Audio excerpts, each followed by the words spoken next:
Well, it's a great story, right? It's a fantastic year. And the more I looked into 1956, the more amazing I thought the story was, and the more I wanted to tell it in a book.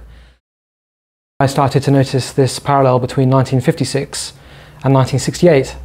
Right, 1968 is a year which gets a lot of attention, partly because of the veterans of 68 are very vocal and colourful in kind of pressing 68 as a really important year of revolution. And the more I looked at 56, the more I thought, actually, 1956 is exactly this kind of year, but maybe even more important. The more I looked, the more I discovered all this amazing story of activism and protest and revolution. And I was like, this is a perfect topic for a book. 56 is the year when the old order starts to crack, starts to crumble, and eventually kind of falls apart. Is absolutely a key part of the story. I think that the sort of post-war settlement, post-World War II settlement, is exposed for being quite fragile. I think a lot of the promises for the post-war order that were made, the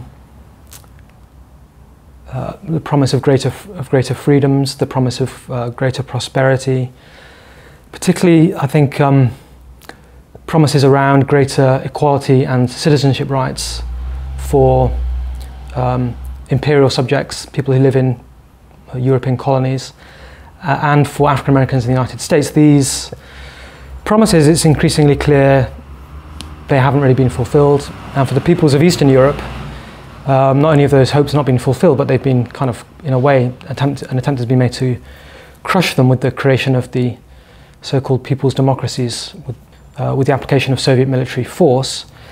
And so I think these kind of unfulfilled hopes and dreams and expectations start to bubble to the surface.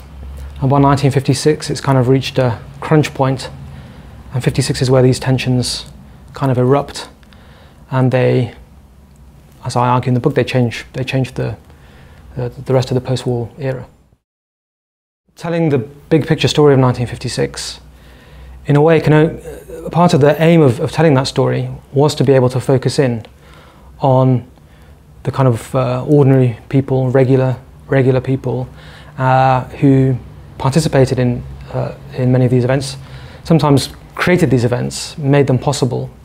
But also, they're just tremendous characters, tremendous personalities. I mean, Khrushchev is one of the most fascinating figures of the entire era. You have Martin Luther King, who goes on to become one of the most famous African Americans of the 20th century, one of the most inspirational figures in 20th century history. And you also have ordinary people that people have never heard of, who show themselves capable of remarkable courage, remarkable spirit, really, and they create these events, they make these events, they make this stuff happen. They drive this history forward.